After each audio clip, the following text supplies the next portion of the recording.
Big boss season 7 finale കഴിഞ്ഞു. സീസണിൻ്റെ cup Anumol തൂക്കി. ഈ സീസണിൽ ജനഹൃദയങ്ങൾ അനീഷൻ തൂക്കി. അതിനുശേഷം വന്നിട്ടുള്ള ഒരുപാട് ആരോപണങ്ങൾ, അനുമോൾ തന്നെ പറഞ്ഞ കുറേ കാര്യങ്ങൾ കള്ളങ്ങളാണെന്ന് തെളിയുന്നു. അനുമോൾക്ക് ശരിക്കും ക്ലാസ് കൊടുത്ത്, അതായത് അവിടെ ചെന്നിട്ട് എന്താണ് ചെയ്യേണ്ടതെന്ന് ഓരോന്നായിട്ട് പറഞ്ഞു കൊടുത്ത്, ഓരോ കാർഡുകൾ ഇറക്കേണ്ട ആവശ്യകത പറഞ്ഞു കൊടുത്ത് പഠിപ്പിച്ചു വിട്ടതാണെന്ന് വിനു തന്നെ പറയാതെ പറയുന്നു. അതിൻ്റെ ഇടയിൽ PR-ൻ്റെ കാര്യം പറയാൻ പാടില്ല എന്ന് ഞാൻ പറയാൻ മറന്നുപോയി എന്ന് വിനു പറയുന്നു. അപ്പോൾ അതൊക്കെ പറയുന്നതിൻ്റെ അർത്ഥം എന്താണ്? അപ്പോൾ വിനുവിൻ്റെ സ്ക്രിപ്റ്റ് അനുസരിച്ച്, PR-ൻ്റെ സ്ക്രിപ്റ്റ് അനുസരിച്ച് അവിടെ മാക്സിമം നന്നായിട്ട് ആക്ട് ചെയ്ത വ്യക്തി വിജയിച്ചു എന്നല്ലേ?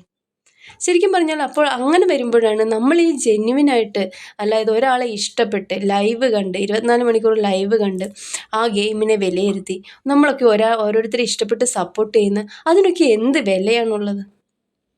ശരിക്കും പറഞ്ഞാൽ ഈ സീസണോടുകൂടി ഈ വോട്ടിംഗ് ഒക്കെ അങ്ങ് നിർത്തുന്നതല്ലേ നല്ലത്. എന്താണ് ശരിക്കും പറഞ്ഞ അതായത് ജെന്യുവിൻ ആയിട്ടുള്ള ഷോ ഇഷ്ടപ്പെട്ട് കൂടെ നിൽക്കുന്ന പ്രേക്ഷകരുടെ വഞ്ചിച്ചുകൊണ്ടാണോ ഇങ്ങനെയുള്ള കാര്യങ്ങൾ? അവർക്കതൊരു ബിസിനസ്സാണ്. എന്തുകൊണ്ടാണെന്നറിയോ ഈ PR-കളെയൊക്കെ ഏഷ്യാനെറ്റും ഷോയുടെ ആൾക്കാരൊക്കെ സപ്പോർട്ട് ചെയ്യുന്നത്? അത് അവർക്കൊരു റീച്ചാണ്. ഇവർ റീച്ച് ഉണ്ടാക്കി കൊടുക്കുകയാണ്. ഒരു ഗിവ് ആൻഡ് ടേക്ക് അല്ലേ? അതിൻ്റെ ഇടയിൽ പെട്ടുപോകുന്ന സാധുക്കൾ, അതായത് സ്വന്തം കഴിവ് കൊണ്ട് മാക്സിമം കണ്ടൻറ്റ് കൊടുത്ത് സെൽഫ് കോൺഫിഡൻസോട് കൂടി, അതായത് ഒരു PR-നെ ഏൽപ്പിക്കാതെ എനിക്ക് വിജയിക്കാൻ കഴിവുണ്ട്, അല്ലെങ്കിൽ എനിക്ക് അവിടെ ചെന്ന് എന്തെങ്കിലും ചെയ്യാൻ സാധിക്കുമെന്ന് ഉറപ്പുള്ളവന്, എനിക്ക് അതിനുള്ള കഴിവുണ്ടെന്ന് ഉറപ്പുള്ളവർക്ക് ഈ PR-നെ ഒന്നും ആശ്രയിക്കേണ്ടി വരില്ല. അവരവിടെ ചെന്ന് മാക്സിമം അവർക്ക് ചെയ്യാനുള്ളത് ചെയ്യും. അത് പ്രേക്ഷകരുമായി കണക്ട് ചെയ്ത് കളിക്കാൻ ശ്രമിക്കും. അതവർക്ക് പ്രേക്ഷകർക്ക് ഇഷ്ടപ്പെടുകയും ചെയ്യും. പക്ഷേ ജെന്യുവിനായിട്ട് സപ്പോർട്ട് ചെയ്തിട്ട് അങ്ങനെയുള്ള പ്രേക്ഷകർ സപ്പോർട്ട് ചെയ്യുന്ന ഒരു വ്യക്തി ജയിക്കുന്നതായിട്ട് ഈ ലാസ്റ്റ് 2 സീസണായിട്ട് കണ്ടില്ല. 5ാമത്തെ സീസണിലും PR വർക്കൊക്കെ ഉണ്ടായിരുന്നു എന്ന് പറയുന്നത് കേട്ടു. പക്ഷെ അവിടെ എന്തോ പ്രേക്ഷകരും അഖിലിനൊപ്പം ആയതുകൊണ്ട് അതിലൊരു തർക്കത്തിൻ്റെ ആവശ്യം വരുന്നില്ല. പക്ഷേ ലാസ്റ്റ് സീസൺ അല്ലെങ്കിൽ ഈ സീസണൊക്കെ എന്താണ് ചെയ്യുക? ഇങ്ങനെ അങ്ങോട്ട് പോയാൽ അടുത്ത നെക്സ്റ്റ് സീസൺ എന്താവും?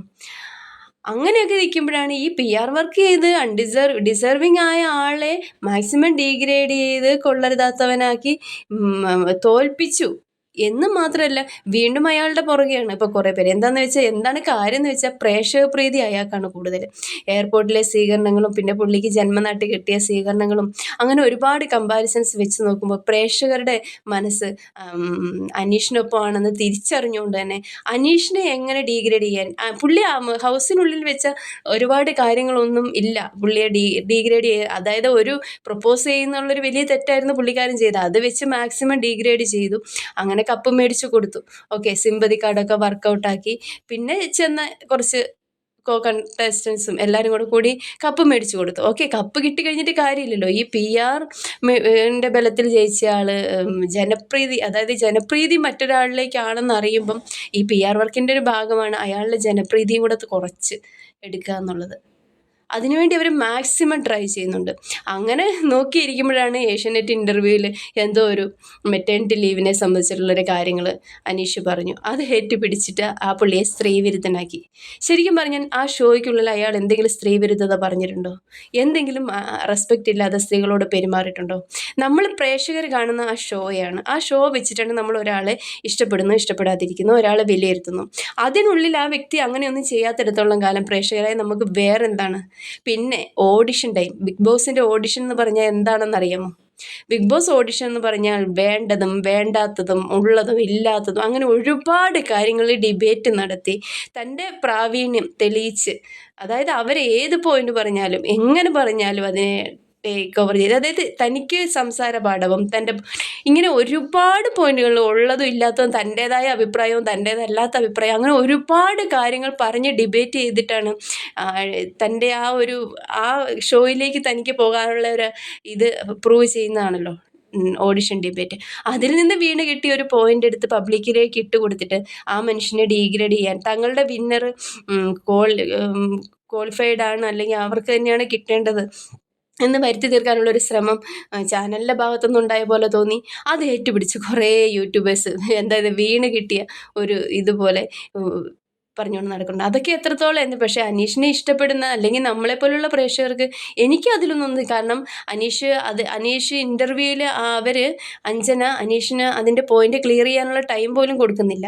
ഞാൻ മനസ്സിലാക്കിയിടത്തോളം, കാരണം സർവീസ് സംഘടനകളിലൊക്കെ ഒരു ആവശ്യം ഒരുപാട് കാലമായിട്ട് നിലനിൽക്കുന്നതാണ്. കാരണം സ്ത്രീകൾക്ക് മെറ്റേണിറ്റി ലീവ് 6 മാസം അത് കൊടുക്കുന്നതോടുകൂടി എല്ലാ ആനുകൂല്യങ്ങളോടും കൂടി, പിന്നെ പ്രൊമോഷൻ അടക്കം എല്ലാ കാര്യങ്ങളോടും കൂടി ഉള്ളതാണ്. എന്നാൽ പുരുഷന്മാർക്ക് അങ്ങനെയുള്ള മെറ്റേണിറ്റി ലീവ് പുരുഷന്മാർക്ക് കൊടുക്കണം എന്നല്ല, അതിൻ്റെ ആവശ്യമില്ലല്ലോ. പക്ഷേ അതിന് ഈക്വൽ ആയിട്ടുള്ള അതായത് മെറ്റേണിറ്റി ലീവ്, അല്ലെങ്കിൽ ഭാര്യയോടൊപ്പം തന്നെ പുരുഷന് ഭർത്താവിന് ലീവ് കൊടുക്കുന്ന ഒരു രീതി, അല്ലെങ്കിൽ പുരുഷന് വേറെ എന്തെങ്കിലും ഒരു ആക്സിഡൻറ്റ്, എന്ത് കാര്യങ്ങളുണ്ടായാലും എടുക്കുന്ന ലീവിന് ഈ ആനുകൂല്യങ്ങളൊന്നും കിട്ടാറില്ല. അങ്ങനെയുള്ളൊരു ആ ഈക്വാലിറ്റി വേണം എന്നുള്ളൊരു സംസാരം സർവീസ് സംഘടനകളിൽ സാധാരണ ഉള്ളതാണ്.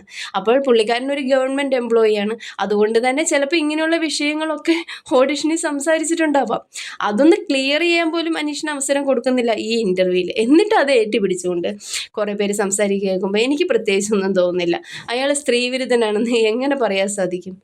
അയാൾ അത്രയ്ക്ക് ആ ഒരു രീതിയിലുള്ള പ്രവർത്തനങ്ങൾ ചെയ്യുന്ന വ്യക്തിയല്ല എന്ന് 100 ദിവസം കണ്ട നമുക്ക് പ്രേക്ഷകർക്ക് മനസ്സിലാവും. പിന്നെ അതുകൂടാതെ വെറുതെ ഓരോ കാര്യങ്ങൾ, ഇപ്പം പുള്ളിയുടെ പേഴ്സണൽ ലൈഫ് എടുത്ത് വെച്ച് കാര്യങ്ങൾ പറഞ്ഞ്, പിന്നെ വേറെ എന്തൊക്കെയോ ഇല്ലാത്ത സെൻസിറ്റീവായിട്ടുള്ള വേറെ കുറേ കാര്യങ്ങളൊക്കെ പറഞ്ഞ് എന്തൊക്കെയാണ് ചെയ്യാൻ ശ്രമിക്കുന്നത്. ഇതിൻ്റെയൊക്കെ പുറകിൽ ഒരൊറ്റ ഉദ്ദേശമുള്ളൂ, ആ പുള്ളിയുടെ ഫെയിം അല്ലെങ്കിൽ ആ പുള്ളിക്ക് കിട്ടിയ ജനപിന്തുണ കുറയ്ക്കണം.